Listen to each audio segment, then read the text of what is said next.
Hello dear students, welcome to online class. मैं सुखवंत सिंह। ਆਪਾਂ कर रहे हैं 10वीं क्लास की पंजाबी की बुक के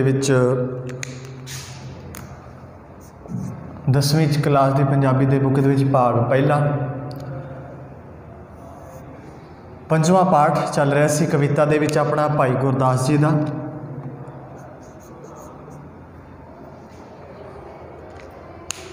इस विच आपां इन्हां दी एक दो शब्द जिहड़ियां रचनावां पिछली वीडियो ते कर लियां सन। हुण इन्हां दीयां जिहड़ियां दो रचनावां रह गईयां हन उन्हां ते आपां चर्चा करते हाँ। तां जिहड़ी इन्हां दी अगली शब्द है रचना है वो है लसन लुकाया ना लुके। तो अपनी ये व्याख्या शुरू होगी। लसन लुकाया, लसन लुकाया तो लैके जिहड़ा अपना होगा लसन लुकाया ना लुके तो लैके सिर चूने।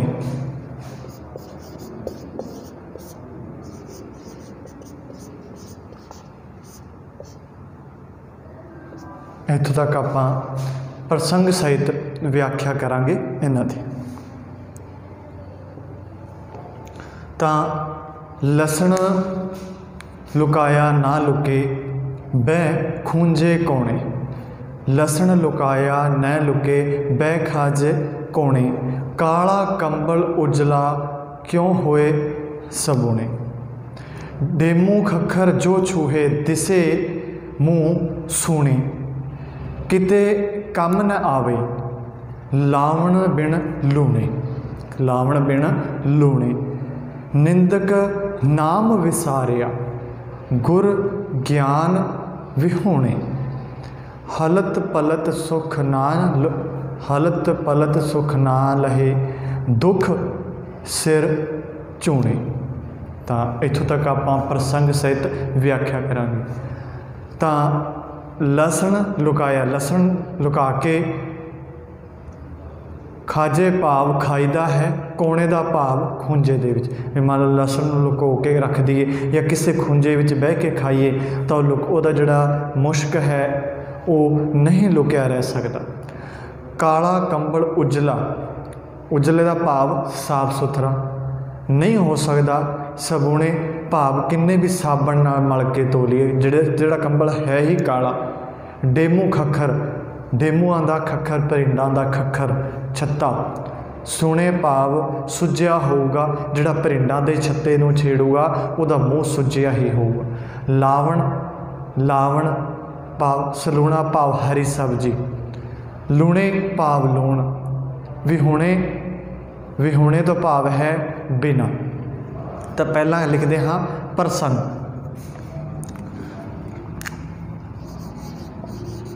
प्रसंग एक आव टोटा, एक आव टोटा साडी पंजाबी दी पाठ पुस्तक ਸਾਹਿਤ ਸੁਗੰਧੀਆਂ ਵਿੱਚ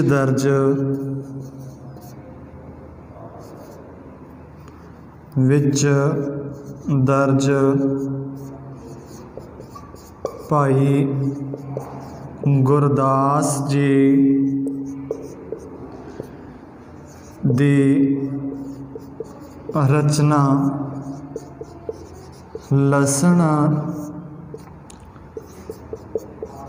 लुकाया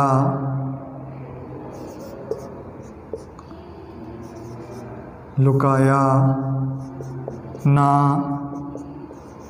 लुके विचों लिया गया है। लसन लुकाया ना लुके विचों लिया गया। इस विच भाई साहब ने ਵੱਖ-ਵੱਖ ਉਦਾਹਰਨਾਂ ਨਾਲ इस विच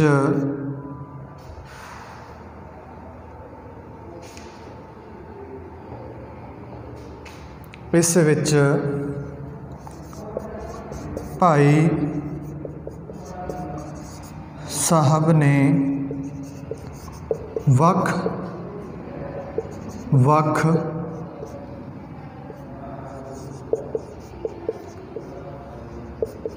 उदाहरणा नाल भी आपां नूं इस विच वख-वख उदाहरणां दित्तियां हन।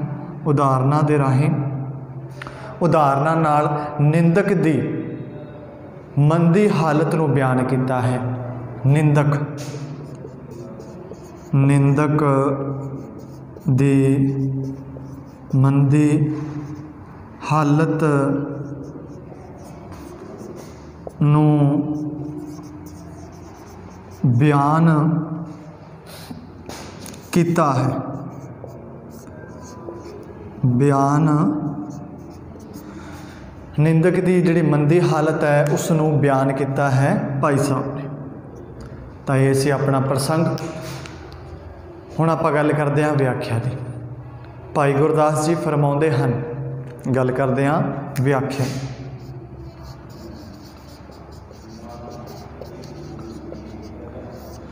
भाई गुरदास जी फरमाउंदे हन कि भावें किसे खुंजे किसे कोने किसे खुंजे विच बह के लसन खाइए, भी आपां लसन नूं किसी भी खुंजे विच बह के खाइए उसनूं आपां लुको नहीं सकते। उसका मुश्क है तो पता लग ही जाता है। उसकी जिहड़ी मुश्क आउंदी है, उसकी जिहड़ी स्मैल है, उसकी जिहड़ी मुश्क है, उस तो पता लग जाता है कि आपां लसन खा रहे हैं। काला कंबल भावें किन्ना भी उन्होंने साबण नाल रगड़ रगड़ के धोईए वो कदे चिट्टा नहीं हो सकता। काला जिहड़ा कंबल है ही काला, उसनूं आपां किन्ना मर्जी साबण नाल धो लो वो चिट्टा नहीं हो सकता।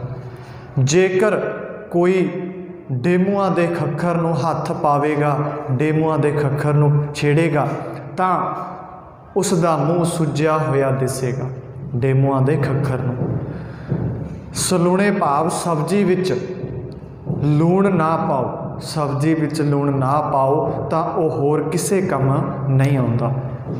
अपने जिहड़ा लूण है सिर्फ किस काम आउंदा है, सब्जी दे विच पाउण दे काम आउंदा है। इस तरह गुरु दे ज्ञान तो बिना, इस तरह गुरु दे ज्ञान तो बिना रह के निंदकां ने नाम नूं भुला दिता, बिना हरि दे नाम नूं भुला दिता। अब परमात्मा का नाम लेना भुल गए ते उन्हां नूं लोक परलोक विच सुख नहीं मिलता। वो दुखी ही रह के हमेशा सिर नूं झुकाई रखते हैं। उन्हां दे सिर हमेशा झुके ही रखते हैं, झुकते ही रहते हैं। कारण क्योंकि उन्होंने कदे परमात्मा नूं याद नहीं किया, उहदा सिमरन नहीं किया, उस परमात्मा नूं नहीं ध्याया। इस एक बार फिर दोहरा देना हाँ। इन्हां कावसूत्रां विच भाई साहब फरमाउंदे हन कि लसन किसे जिहड़ा लसन है उसनूं किसी भी खूंजे विच बह के खाया जाए तो वह लुक नहीं सकता। उसका जिहड़ा मुश्क है वो आ ही जाता है, मुश्क तो पता ही लग जाता है। काले कंबल नूं किन्ना मर्जी साबण नाल धोवो वो कदे चिट्टा नहीं होंदा। जिन्हां ने डेमूआं दे खक्खर नूं भरिंडां दे छत्ते नूं छेड़िया उन्हां दे मूँह सुज्जे हुए नज़र आए। सब्जी बिना लूण होर किते काम नहीं आउंदा। जिवें सब्जी विच लूण ना पाओ तो होर किते काम नहीं आउंदा। इस तरह जेकर मनुख ने गुरु की सिक्ख्या नहीं लई तो जिहड़ा निंदक है उन्हें हरि का नाम नहीं ध्याया, उन्होंने लोक अते परलोक दे विच सुख नहीं मिलता। वो दुखी ही रहते हैं हमेशा, उन्हां दे सिरां नूं उन्हां सिर हमेशा झुकते ही रहते हैं। तो ये सी अपना इन्हां दा जिहड़ा अगला शब्द जिहड़ा आपां कीता हुण जिहड़ा लसन लुकाया ना लुके। हुण आपां इहदी गल करांगे सार दी।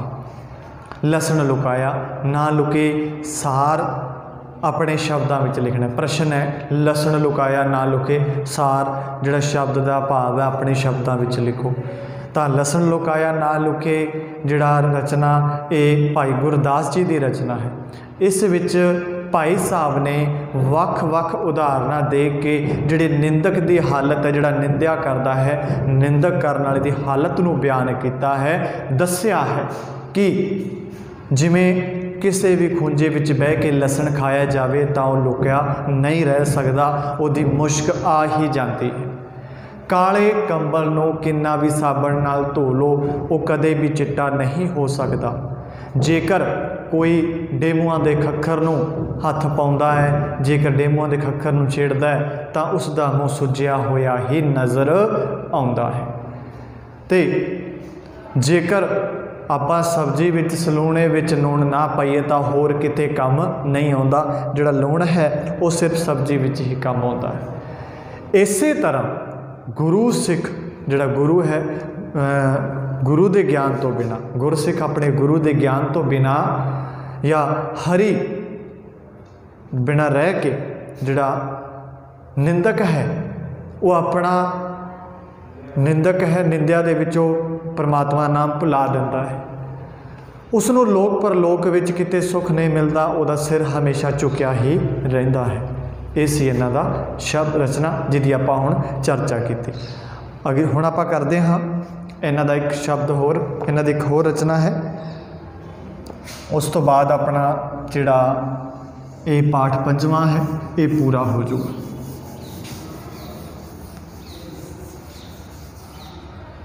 अगला है जी इन्हां दा शब्द, ना तिस भारे परबतां, ना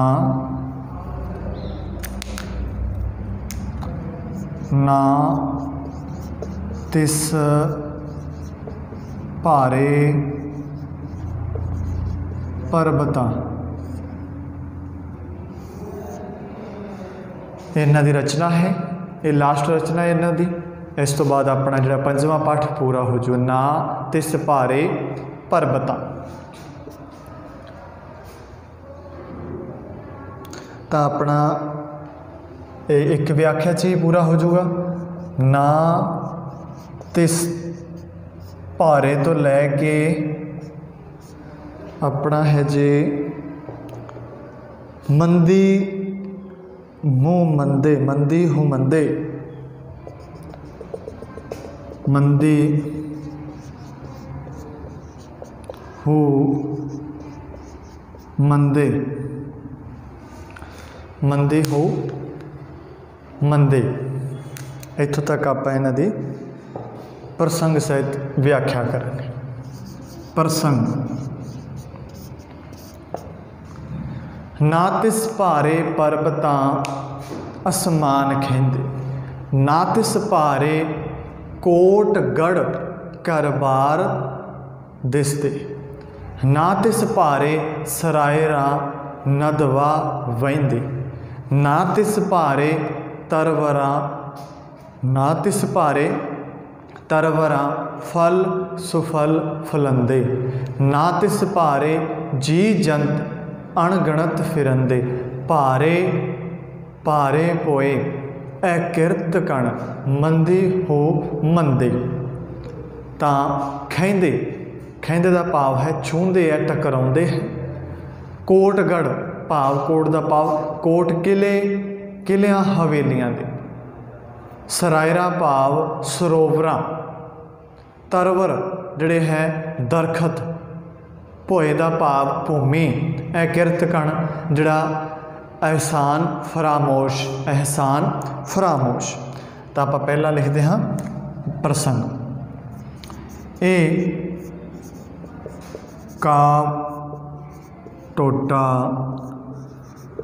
साडी पंजाबी दे पाठ पुस्तक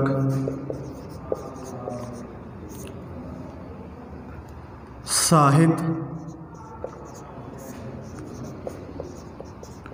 सुगंधियाँ, पाठ पुस्तक है साहित्य सुगंधियाँ विच दर्ज भाई गुरदास जी दी रचना ना तिस भारे पर्बतां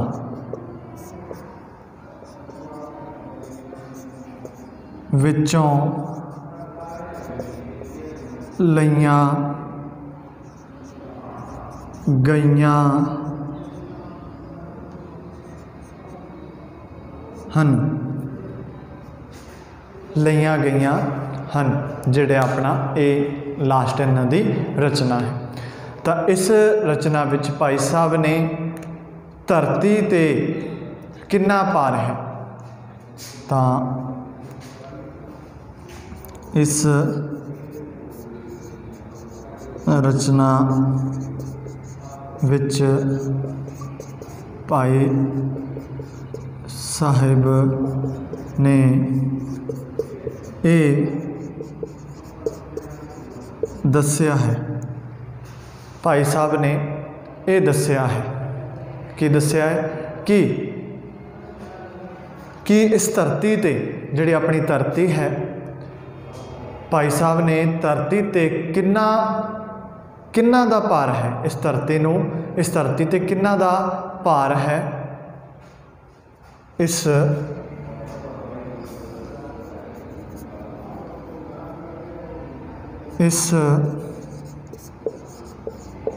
धरती ते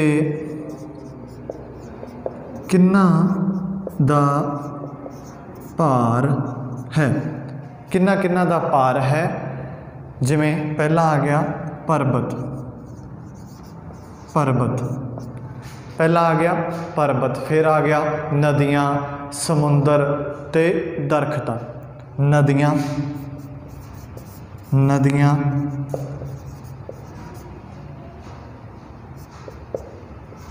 समुंदर दरख्तां, जिहड़ा नदियाँ समुंदर ते अपने दरख्तां, इन्हां दा जिहड़ा आदि दी इन्हां दी उदाहरण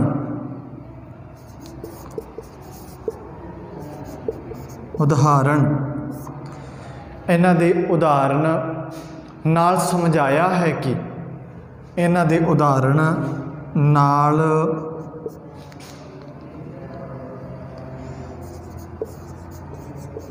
समझाया है कि इन्हां दी उदाहरण दे नाल समझाया है कि एहसान फरामोश इन्हां सब दे मुकाबले धरती ते ज़्यादा भार पाउंदे हन। समझाया है कि इन्हां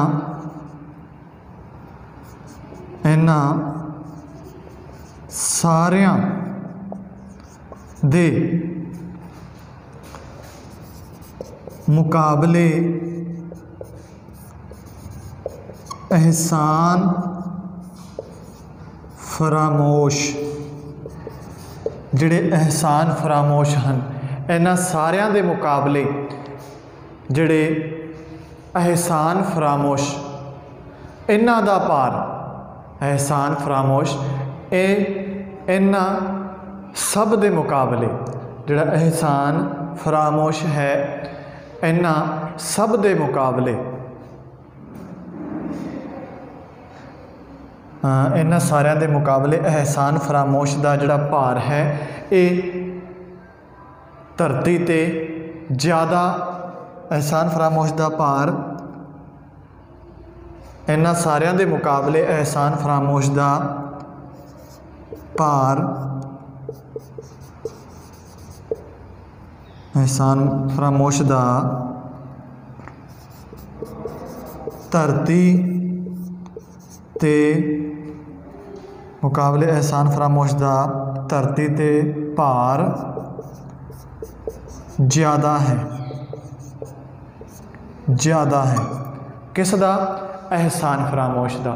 जिहड़ा ये ना तो पर्वत, ना आसमान, ना नदियाँ, समुंदर, इन्हां दा भार नहीं लगदा धरती नूं जिन्ना कि एहसान फरामोशां दा जिहड़ा भार धरती नूं लगदा है। तो भाई साहब फरमाउंदे हन कि धरती नूं, धरती दे नाल आसमान खहिंदे हन, उच्चे किले भारे नहीं लगते, उसनूं अपने उपर बने हुए किले जिहड़े है, कोट है, घर बार है, भारे नहीं लगते। उसनूं वगदे समुंदर, जिहड़े समुंदर वह रहे हैं, नदियाँ है, झरने है, ये भारे नहीं लगते। उसनूं फलां नाल भरे हुए दरखत है, वो भारे नहीं लगते।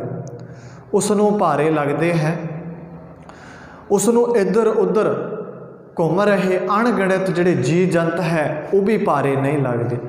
भारे लगते हैं तो केवल अकिरत कण भारे लगते हैं, क्योंकि वो मंदियां तो भी मंदे हैं, वो माड़ियां तो भी माड़े हैं, वो मंदियां तो भी मंदे हैं। तो इस विच भाई साहब ने दस्सिया कि धरती नूं ना तो पर्वतां दा जिहड़ा भार, ना आसमान दा, ते ना ही भारे जिहड़े कोट किले घर बार है, इन्ना किसी का भार नहीं जिन्ना कि भार अकिरत कण दा हुंदा है। ये सी इहदी व्याख्या। हुण है प्रश्न, ना तिस भारे पर्वतां शब्द का सार अपने शब्दों में लिखना है। छोटा जिहा सार होगा।